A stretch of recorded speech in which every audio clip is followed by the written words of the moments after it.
Bonjour, Zali Maître Jérôme Nassimaya Caméra, tu es au sein de cette émission, mais avant Mike Mutombo a s'approché, introduction nanga Zali, la fois passée tu kutanaki na mundele mo boe place na salaka et erna la kisiye nzela okende par rapport à tuninga lobby mais nazomona ozalo la congolais, je me suis dit ouais justement naza congolais et puis par rapport à tsingai et à quelle province?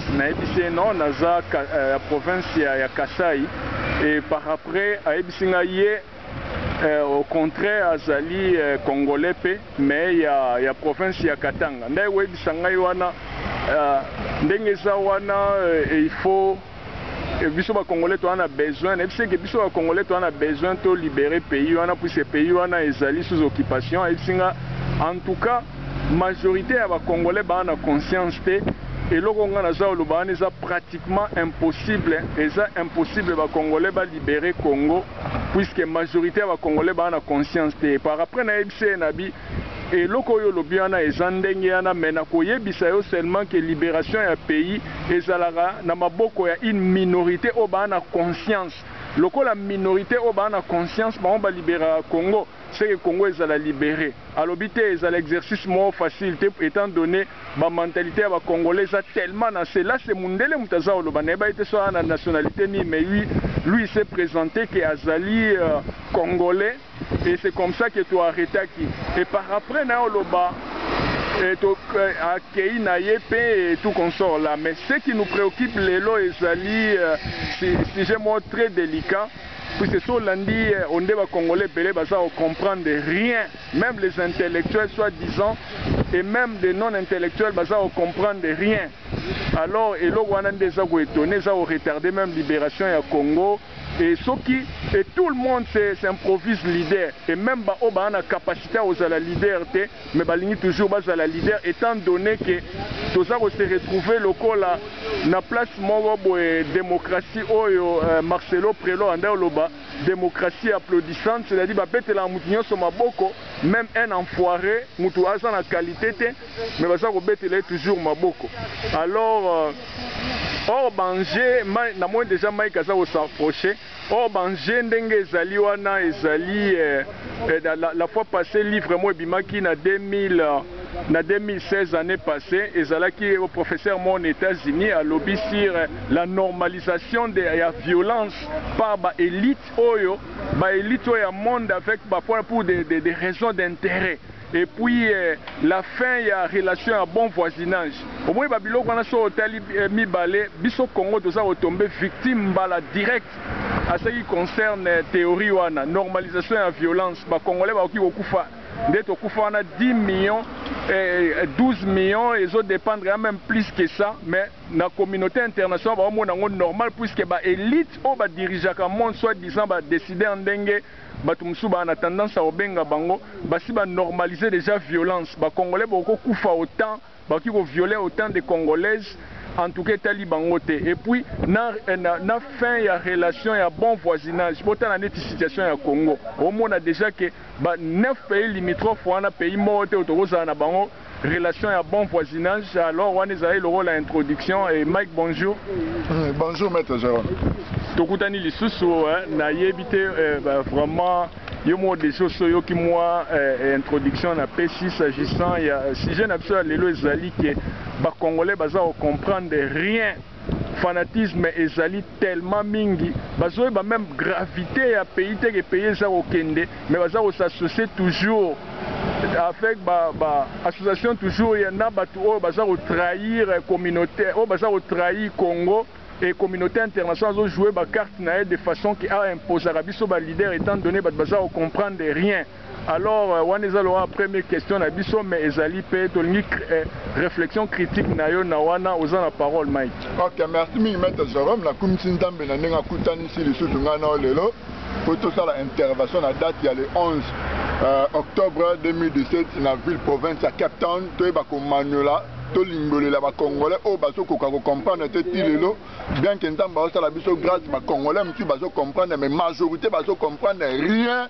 Les Congolais n'ont pas toujours c'était dans l'histoire Vital Pilonium et Kota dans le cerveau et Bébita et l'embita capacité à cerveau congolais à réfléchir bien à comprendre rien donc vient mon bizarre dans sentiment ko bete la muta ko bete la maboko te mazo bete le maboko ko benga muta ko benga leader te mazo benga leader donc yango lelo ndenge za benaye awa pona intervenir car na bilili ya maître Jérôme le patriote oza na sima caméra o ndenga pesanga toujours opportunité na temps pona le canal limbolela bino ba congolais bande kona ngai ba papa ba mama bande ko basi pe mibali ya mboka ya Congo. Le Congo est dans inondation. Inondation à Congo où tu pas na biso mo ba congolais. Souffrance à Congo où tu pas na biso mo ba congolais. Ba occupant ba dominer biso ba congolais, du colon na biso mo ko ba congolais. Par là na ina lo banen. Le to dit na inondation à occupation rwandaise, ougandaise, étrangère, ba force notre o ngai na bino ba congolais to yebi o ba occuper Congo lelo na ba Congo kuna kaemba ba congolais ba occuper yango. Il fallait faire biso mayele. Il fallait tous voir les sons. Il fallait un moment où to kanga ceinture to en tout cas s'il s'agit to melata mai ya pamba. De to lia tanguba ya pamba tito ko libérer Congo. Il faut tout ça là, on peut tout faire du tout de chance dans la communauté soi-disant internationale, va imposer biso du tout mon paramoro ba outi na frontière mo à traverser ayo ko konza biso du tout na Congo. Pourquoi par rapport à inondation humilier biso ba congolais lelo. Mais malgré la réalité ba faible impact auto mona ba massacre na kwa nyonso ya Congo na Kivu, ba Congo Kasai Katanga partout na Kinshasa. Malgré tout le monde, il y a fausse commune, mais les Congolais osent comprendre des cas rien. Les Congolais osent fonctionner du jour qui bololé. Les Congolais n'ont habité bande konangai. Donc dans la qui bise tout na carte résistance. Bino nyonso ba mindele baza ko utiliser kaka ba mot, bazo changer kaka ba mot. Dès que ba changer ba mot e bandaki na front citoyen ya Cameroun Cameroun. Résistance de téléméli de bois qui Cameroun. Baye ba changer du tout de stratégie kaka batuana o bango ba soi-disant ba opposant congolais ba benga ba décider ba changer stratégie ba memeli bino Soriano nisi Malias Moïse Katumbi biso kaka la résistance congolaise pour penalty to telemi to boyi yango to barre route bazongi sima ba boule siko stratégie ya suka bazwinani syndicat de Kolo. Pourquoi baningi ba appliquer stratégie à syndicat de Kolo? Bon landanga est très bien pour fongola matoyi na bino. Syndicat de Kolo ti lelo ba congolais belé baza na kata confusion. Bazo kanta za Zaïwa suédoise. On a constitution à Congo. Bino la bo bundara lobi oza résistant. Pour réveiller le peuple au bazar na Congo va comprendre les vraies réalités. Yo mon résistant na diaspora, il faut comprendre et constituer en Congo le bibo le kanama pona mais dans la président, il faut dans la 100% congolais. Du coup yo congolais. Donc le bon la mouvement ndeka na utu koloba communauté soi-disant internationale baza toujours ko manipuler bino na ko chandara ba mo. Ndenge adage numéro le bateau moni un leader politique. Azoko ko changer situation na mboka te ba koma ko changer ba mo. Na Congo li parenthèse to mona ke Tshisekedi na 2006. Le 30 juin à minuit tout s'arrête. To en 2011. Et Tshisekedi a libiso imperium. Et Tshisekedi a libiso non ba prestation ba serment na résidence. Or Maître Jérôme Ndengazana na sima caméra na homme de droit. Ndengazana jamais un chef de l'État a la prestation à serment na résidence na privée. Prestation à serment ça la toujours devant la cour constitutionnelle. Pourquoi tu sais que dans la gestion on n'a pas à comprendre que Congolais qui dit trop Congolais aux fonctionnaires qui bololé mais aux comprendre rien. Il y a un salaga aventure wana. Azo sande karabamo. Le en 2016 aye aouti aye 2 millions bayambie bazo de la fête à monde de battre ba Rwanda libanda alobi na batu préavis na ba date bango wana ba bomie na complicité mo na Chilombo ozo mona ka mutazo chanda ka bamo abandaka le 30 minutes tout arrête aye na ba imperium aye na ba préavis na ba date na ba carte lelo wana koti na sa mabele nyonso wana yango nde bakongolais bozo comprendre te na basoi-disant bato bazo mibenga ba intellectuel bozo comprendre rien aux professeurs à l'université, vous comprenez rien. Le loba est le syndicat. Syndicat zali angolais, suédoise. Pourquoi dans le syndicat angolais? Na fongo li parenthèse à l'isolo. Dokolo angolais aye na Congo. Le président Mobutu a joué à la banque d'Isaïe. La banque de Kinshasa. Merci. Dokolo a détourné mbongo, a pesta na bandeko na ba angolais, o baza ba entrepreneur na angolais, pour créer ba fongola ba business, pour ba tombola ba business. À un moment donné, ba constater nini faillite koti. Tangu ba mindele ba imposer le président Mobutu Léon Mobutu. Nazolo ba ngora nazo kata kata pona mema bino quand même na compréhension pour comprendre. Tangu ba nommé Léon Mobutu, le polonais rwandais Tutsi. Batie wana zalaki président à Cour des comptes. Tangu batie wana a sali ba investigateur ayo comprendre que à l'époque banda ko benga bino moko na Zaïre homme de rigueur. A Botola Dokolo 27 entreprises. L'homme mobile tient moi de nous. Tout besoin na tembe na Kinshasa botuna ba journaliste ba kendo tuna ya da président na Sénat. A Botola Dokolo 27 entreprises. Dokolo ndenga zana Dokolo zalaki angolais. Dokolo zalaki congolais te.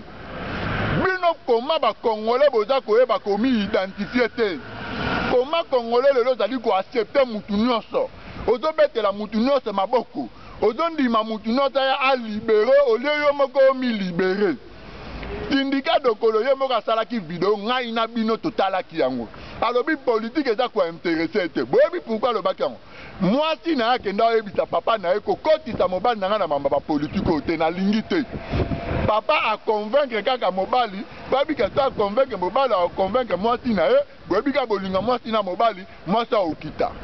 Syndicat ndenga zana masolo ya politique eza ko intéressé ta lingi te, mais pourquoi carte wana bomoni beau père na ye Dos Santos o ya uta na île ya Sao Tomé aza ko imposer toujours ba congolais syndicat et puis ba panzi mbongo na ba congolais ba na kata vraie résistance ba congolais ba landi mouvement wana soki mouvement comment mouvement on y met zéro mouvement syndicat debout congolais bona o yango nde o libérer Congo nazo fongola bino kande na eptaka bino si congolais debout congolais. Merci maître Jérôme bande ko na ngai bola na très belo na fongola bino président national a paru ka le baraba sala kazama politique sans renseignement ba français ba benga renseignement l'œil qui voit tout jamais ko beta l'isola politique tant qu'on a informé na service de renseignement bo ka carte ya Dokolo ndenge zo betama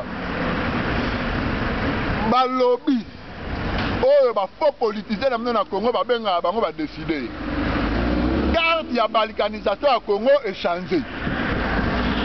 Syndicat wana o bino ba congolais belé na Europe Hollandi mouvement soki debout congolais kande na utolo ba na introduire ba mindele ba zo chanda kaka ba mo ba chande mo ba peti bino ba mbongo amike bo sopi boule ndete moni ba intellectuel soit disait ba intellectuel de no ba sopi boule belé ka pona ba mo debout congolais au syndicat mwana Dokolo za angolais syndicat wana ezali yete eza Dos Santos mtawasala masolo tout syndicat batie kaka wana bateka face à moi jeune mobo a meti tout ça babika ba congolais tellement bo comprendre ka rien ba congolais boza ki biba bo tambola na ki bololo bolanda ebele et puis ba congolais ba complexe à l'opposé. Merci ba congolais bo na complexe ya po to mona ngo depuis na king. Oh petit na la vraie chérie na nga metola ah joana za metola na kani parenthèse joana po zo intéressé biso mais petit cas exemple total yo congolais ndongo fonctionnaka syndicat carte o zo beta mana eza syndicat te bandeko nango bolanda ezali Dos Santos mazika la jeune wana tie liboso batie jeune wana ponani Dos Santos abika Congo te komi libérer lobby donc on récupérer Kaimba carte beta mina ba américain soki ba resti côté syndicat parce que ba obeta pena bombe na ba Congo carte on a deux bitabino dans ma solo ya ipende aigle dragon l'œil qui voit tout renseignement ba obeta pena bombe ba congolais ba okupa lisu na ba Congo armand ngolais ya envahir ba Congo syndicat a telemi na ba Congo syndicat o Dos Santos alinga utiliser te pas libérer Congo mobimba a libéré Kinshasa na maboka ba Rwanda, a libéré Bandundu, a libéré Kwater, a libéré les deux Kasai, a libéré Katanga, a libéré Maniema Nord Kivu Sud, Kivu Nord. Bango bazoyara po bakanga ba Congo. Ba Congo esenga indépendance. Ba Congo esenga indépendance e bima na Congo ekoma état indépendance. Carte américaine nga bete na sima syndicat yango wana Congolais fongola matoyi yo kanga Mike Mutombo mamnazo ebisa yo. Na yebi kozala matoyi mangungi. Na yo kama mamnazo ebisa yo po bozo kene ngulu ngulu. Bozo ebate loko nini mndela se na samesa. Alakizo yo kanga mo debout Congolais, Hollandi yango balaki photo syndicat, mais na se oyebi te plan nini bazo préparer. Po bayebi ke yo Congolais da mama na kidiba. Na fongola non parenthèse mo amuke. Na Rwanda, tant Museveni akenda kotala Kagame, Kanamba azo akotala Kagame. Babetaka maboko bazosekana bango biso ba Congolais bazobeta pena Kanamba. Ah petit oza chanteur petit. Yo peno beta libaku na zolo comme président ya mboka wana. Ya bato to bandokanisa na ba années 80 na ba années 85 bata ba intellectuel bata mayele batanga na ba université partout dans le monde. Mais yo comme président na ba comme fléchi genou devant yo. Ba comme bino le bato pese ba kombo ba raïs ba nini. En tout cas bato la bata ba bolole moko ba nyangala kata ba zoba. Omoni ndenge ba benga ba Congolais. Ba yo ba Kanamba za chansar na ba beta libaku na zelo na pas kenda comme milliardaire. Na mboka o bango ba bandoka ntana ba ne 80 85 e bindara ba professeur ba tamayele tout au que l'autre côté ba bolole. Na kangi parenthèse wana. Syndicat na Congo na plan B ya balkanisation ya Congo na côté ya ba Congo et comme état indépendance. Makambo na zo bitabino. Botu na rara vie na nga Sakari Badengila. Même wana sem ya yebi mamna zo bitabino. Kata syndicat za te ba ko libérer Congo mobimba. Kivu ndenge ba Rwanda ba kota ba Uganda. Même na minute na osola na date le 11 octobre 2017 armée ougandaise bangwana ba koti na Beni bazo boma bazo récupérer ba lobi que non accord ya les merefos à la respecter. Donc syndicat beau père na edo santos a bomba mina simane azo syndicat po syndicat asala nini ba récupérer ba Congo. Ba Congo comme état indépendant kaembe tikala na okuna ba Angolande ba koma o diriger ba Congo le cas ba découvrir que pétrole wana ba Congo ya banana tout ça et après na minimum ya bien eza qualité bien makasi. Alors ba ndeko na ngabino nyonso o bozolo ba bo soutenir début congolais à syndicat. Bosali erreur. Bo regretter en autre parce que bo na conscience té. Le problème à Congo, c'est un problème de bitumba, bateau baza content, bateau baza inconscient. Tellement bateau baza inconscient, baza est belé, bozo stopa boule, car en politique à Ochandara ba mort, ba France citoyen debout congolais allez lobby l'utilise boyo katoki yo 3 fois penalty mouvement mo ndengwana allez bolanda ngo l'utilise boko beta maboko. Bande konangai bo fongola matoyi ngande konamno Mike Mutombo mamna uti ko ebisa bino. Carte ya syndicat biso ba résident to bika eko échoué to ebi stratégie ni to beta to barrer route mais carte wana to beta mapona ba Congo kaka bo ba Congo comme état indépendant bo tout na ve na nga Sakari Badengila ne mwana sem a oyebisa bino syndicat azali angolais suédois constitution ya Congo ko permettre jamais comme président na Congo congolais to komi libérer biso moko Congolais qui bokomi na conscience lokola ngai Mike Mutombo, maître Jérôme Okito, toko libérer Congo biso moko. Merci. Merci. Otomonaki lobana ki babakmusu il faut pas couper ça bango trop de valeur peut-être ba congolais ou ba ivoirien ba comprennent rien et puis baloba celui qui embrasse les mâles ou embrasse les vents quelque chose de comme ça quoi et zandengeana et puis tomonaki Chilombo na université kuna a tenir na été sur landaki interview na ye États-Unis na université ba monini oyo quelles sont ba impressions nini oyo ko pesa ba congolais ba comprendre puisque nous ba kotala mais ba comprendre rien mais je crois que yo oza na sens ya analyse puisque to landaka na yo ba ko ya y a réflexion critique tout ça là no ba cours il y a réflexion critique to pénétrera vraiment na ba psychologie critique ba psychologie sociale wana to landaka ba cours wana ngana yo alors oki ko limbola bango qu'est-ce que toi tu as pu comprendre na message ya Chilombo aux États-Unis na université merci. OK, merci mi maître Jérôme na no petit parole. Bande ko nanga ba congolais. Basi pe mibali papa maman bo fongola matoi bolandanga bien. Il faut te banda au terre patriotisme. Il faut te éveiller binoto la musabino bo comprendre mensonge na vérité. Chilombo ke na États-Unis na université a ko tenir conférence kuna. Na lingi ngai na bino ensemble to sala ba analyse malobo oyemoka lobi kuna. Bolanda Chilombo lobi boy Félix Chilombo oyo abotami na papa Kassain Etienne Tshisekedi wa Mulumba na maman angolaise maman Mars. Chilombo lobi na ba congolais que non ndenge zawana combat o tozo bunda po na ko libérer botala no yemonda se contredire. Balobaki ke bazo bunda po ba libérer Congo. Mais si kuna na États-Unis lobi nini po na ko libérer Congo toza toujours na besoin ya aide ya ba occidentaux. Ba occidentaux wana za banani ezali ba décideur oyo ba imposa tout power na Congo po na kokonza Congo. Na fongola mo histoire mo muke. L'histoire ya Congo le bande na za l'histoire mo to ko zwa ngo to ko traiter ngo jamais à la légère. Po za situation moko sérieux. Pourquoi pour depuis 1800 ba lobby wana la ba fanda ba décider déjà que il faut ba émanciper Congo. Pourquoi? Congo ezala état moko oyo ba mboka nyonso ba yo tia maboko ba ko exploiter yango. Mboka oyo ezanga ba kolo nango. Bozola nangai depuis 1800 tangu ba ko pesa roi ya Belge na reine ya Angleterre pour la gestion ya Congo. Ba américain ba bata maboko na ba na Congo ba ndeko passer toujours par la Belgique. Après en 1960 tango ba réussi ko boma Lumumba bazui batie Mobutu ba évoluer na système wana toujours de ba na besoin d'intérêt na Congo faut pas passer par la Belgique puis en 1980 na 1980 nde ba ko décider balobi que non to passer du tout jamais par la Belgique déjà la biso mo photocopie poto signer déjà ba accord ba kulutu na ba grand na biso ba signer déjà ba accord na 1800 pour na Congo oyo. Donc ils ont état moko zanga ba propriétaire nango ba pays tout ba koya ba tie maboko ba exploiter ba zu o ba lingi mais biso photo tala na monopole peut imposer à tout à bateau ba nous na service na biso.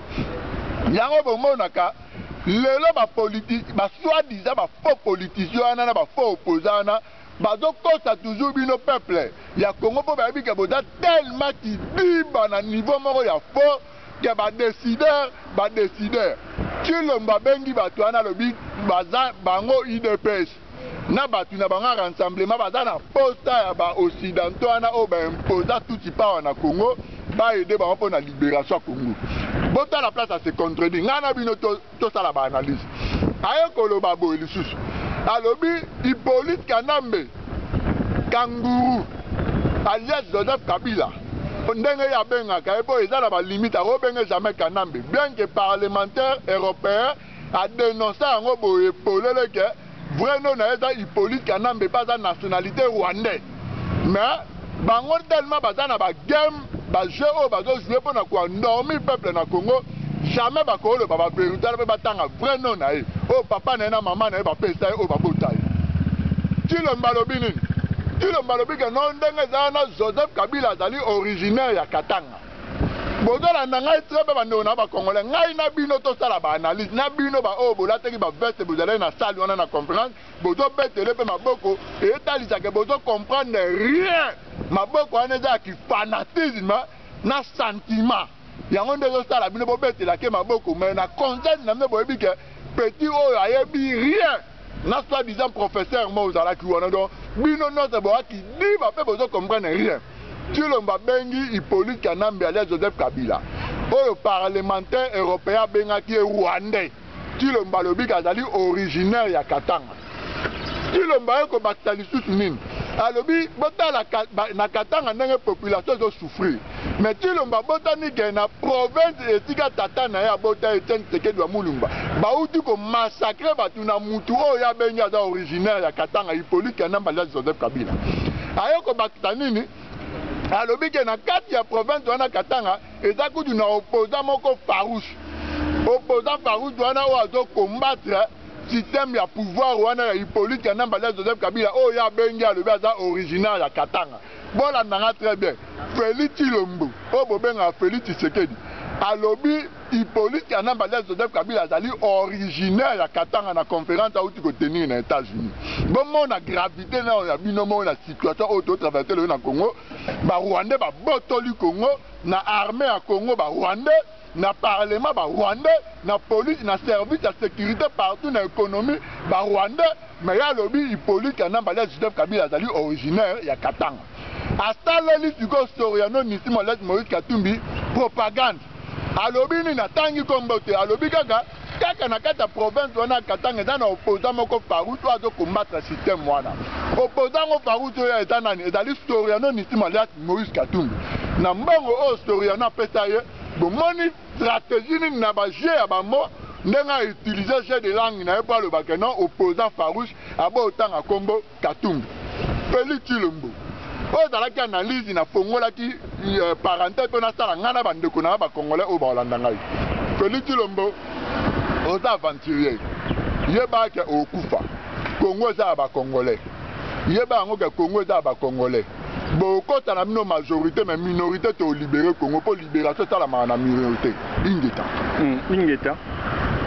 Ingeta et troisième question na biso avant même okende na bango la troisième question na nga loba seulement eza na ouvrage mo boye bima wana et kombo nango ya ba français avant la révolution française et na bosani au terme toujours est-il que un titre nango ezalaki ba rêveur na ba fanatique et c'est que tozomona mana Congo des rêveurs et puis des fanatiques au bazalaka dans et on moni que le Congo se met vraiment dans l'indifférence totale.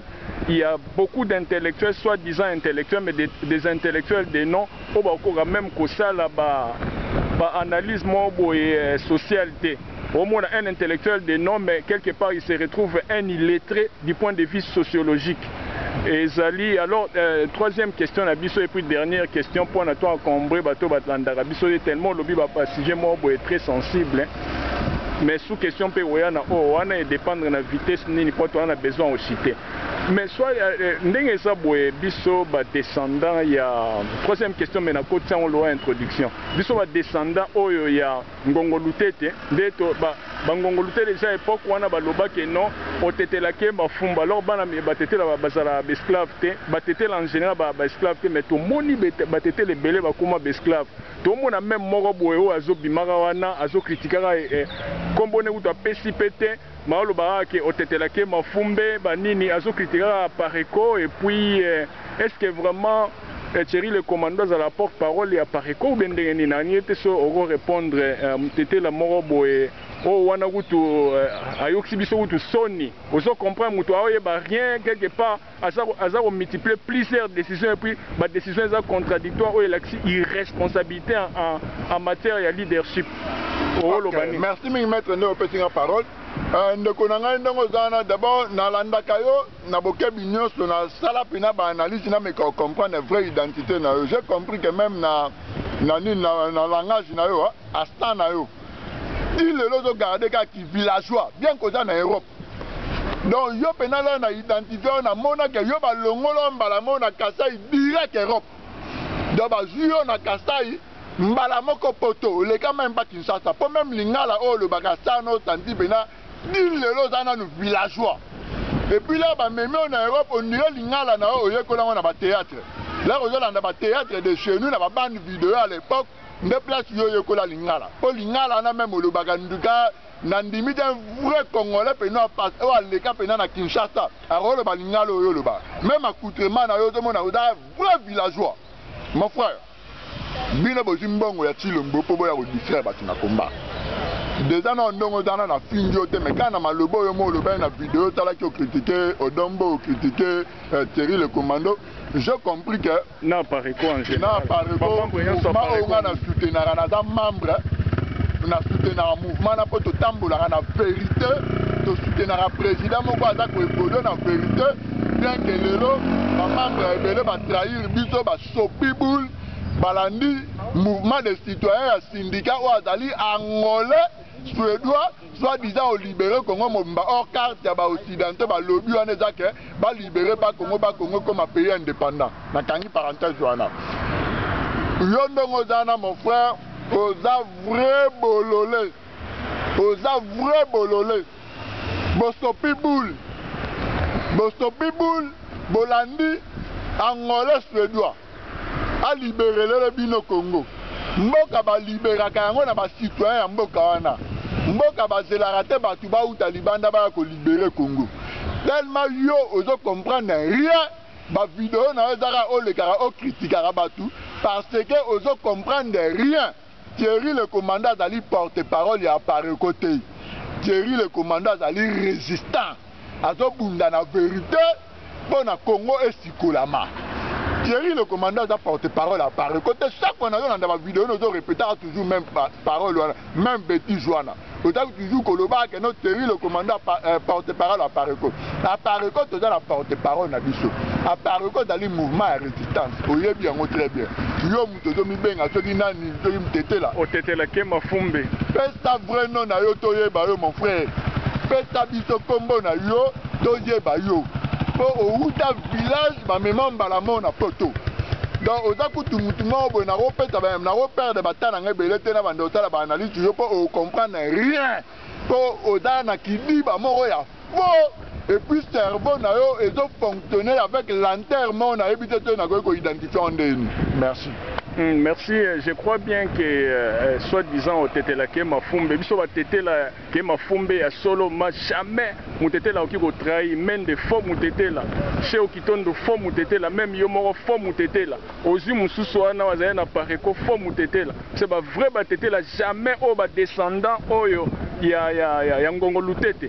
Et puis même Lumumba soit une complication dans la politique, c'est juste une parenthèse par parenthèse, soit dit entre parenthèses. Herba Bez ba étudier ba moi aza descendant ya ngongo lutete, c'est comme ça qu'ils ont décidé de découdre rapidement pour na éliminer physiquement, c'est comme ça. Alors les lois momo na mutete la mi benga mutete la yo trahi lokuta mutete la te ba mélange boy seulement nango par-ci par-là, il faut te comprendre, mais ba véritable le rôle ba biso boy en tout cas médaille roko il s'appelle boy. Et là on a un peu na au tete la soit disant que ma fumbe il faut que la technologie avance ma casse et que les lois avec vitesse supérieure à la technologie monde mobimba et comme na insécurité oki ko sala ba mixage ya ba photo oki ko sala ba mixage ya ba vidéo puisque yozo au mona lolo so so bato en otage soit disant que ozana ba vidéo moko bo robimisa wana ya pareko ya odombo ya batu nyonso oyo yozo cité wana mais faut eba que les lo monde mombato comme na insécurité peut-être yozo informé te biso bato tozalara très avancé na page na ndenga technologie nazo ebiso que monde des en insécurité puisque oki ko triquer ba photo ba vidéo ndenge olingi alors yo mona bon merci alors au moni ba mambo eleki na Kasai c'était juste un mot oh to moni vraiment Kasai oyo ezalaka grand monde d'abord en général ba congolaise ba se respectaka et même biso mo ba congolais en général mais to moni kuna baza ko violer congolais en plein air et puis to mona na ba mikolo bana mike o eleki na Kasai wana okoloba nini na nemo c'est pas possible. OK, merci mingi maître Jérôme. En tout cas Félix Chilombo na eli suka pa na papa na azali originaire ya Kasai bien que maman na congolaise. Félix Chilombo pourquoi na États-Unis olobeli batute situation oyo ya inondation ba Rwanda ba memeli biso na Congo ndenge zo continuer ko humilier biso na niveau moko ya faux. Bande konanga basi pe mibali je crois bozala ba WhatsApp na ba téléphone amne bo moni réalité oyo utu ko sala na Kasai. Mwana mwasi ya muke atikali bolumbu na mobala atikali bolumbu bazo sala rapport sexuel na balabala ba mikolo bana mike ba jeune bazo leka pe bazo tala rapport sexuel mutu pa ko pekta bango te mutu ogangela bango pete mutu pa ko empêcher bango pete batiki bango botala niveau occupation memeli biso na Congo botala niveau ya inondation ya humiliation o tozwi na Congo lelo bakoto ba Rwanda ba violer ba Rwanda ba boma pona ko exterminer ba Congolais ko côté biso na biso ba congolais to komi ko se comporter lokola ba nyama po batikali bolumbu na moi makasi bandeko na nga en plein air baza osala cesse na Congo na Kasai video wana na ati bandeko na ngai bomona yango na bilili boluka yango na YouTube ezali pe awa na Cape Town maître Jérôme Okita otia yango na édition ozoya akobetela yango conseil pa kobetela yango c'était parce que biso bakasa ya ndenge toyebelaka bakasa jamais tokokoma tina niveau oyo jamais tokokoma tina niveau oyo bandeko na ngai nazoloba na bino jamais tokokoma tina niveau oyo kasa ekokoma tina niveau te tilombo oyo bino bolanda bobetele maboko alobi nini na situation na alobi nini alobi eloko te yazotalaka bapropagande ya basoriano azotala bapropagande ya barwandais talana na bengi rwandais Hippolyte Kana balobi ne aza originaire ya Katanga ressortissant ya Katanga boyoki na ndenge abengi na États-Unis bolanda bavideo wana conférence autoteni na États-Unis bomona yango bandeko na ngai minorité nde libéra mboka na France général de Gaulle ala na besoin majorité te pour libérer la France minorité consciente déterminée de libérer la France biso ba Congolais tout derrière papa Honoré Mandanzambo kwa Tumba on va libérer le Congo démocratique Ingeta merci mingi ndebo utolanda awa et nazoesa ba résistant nyonso nde maika utoloba na conclusion na eke minorité seulement muto libéraka pays et ça non pas majorité et même attendre ndenge ya résistance na ndenge ya résistance bazalai lokola na deux bases arrière d'abord en Angleterre et puis na Suisse ezalai pe base arrière ya ba résistant au français pendant période ya France ya occupation wana mais ezalaka indépendamment ya volonté ya ba autorité suisse. Et puis en Angleterre, par après, général de Gaulle a se déplacé, mais je crois que l'homme soit développé. Bon, se décourager, Moutounion soit qui bimanaye à longue résistant pour Alanda Mbongo, pour comprendre rien. Alors, il ne faut pas s'en faire pour que minorité, ou ils ont la conscience, on va libérer la majorité. Et puis, un mot qu'on a imposé, Congolais ne comprennent rien, alors moi ça ne m'étonne pas. Moutounion soit la résistance à l'Andimbongo et ça rend puisque d'abord on est ça pour un niveau et soi-disant politicien, éclipse politique.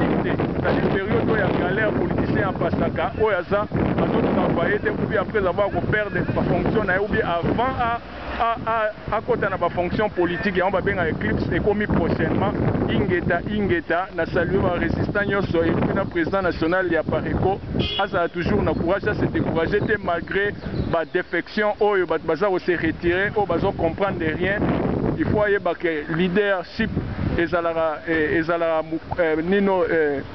preuve il faut comprendre que non qui sont des vrais vous allez toujours accompagner jusqu'à la libération alors et comme prochainement maître Okito Ingeta Jérôme bye.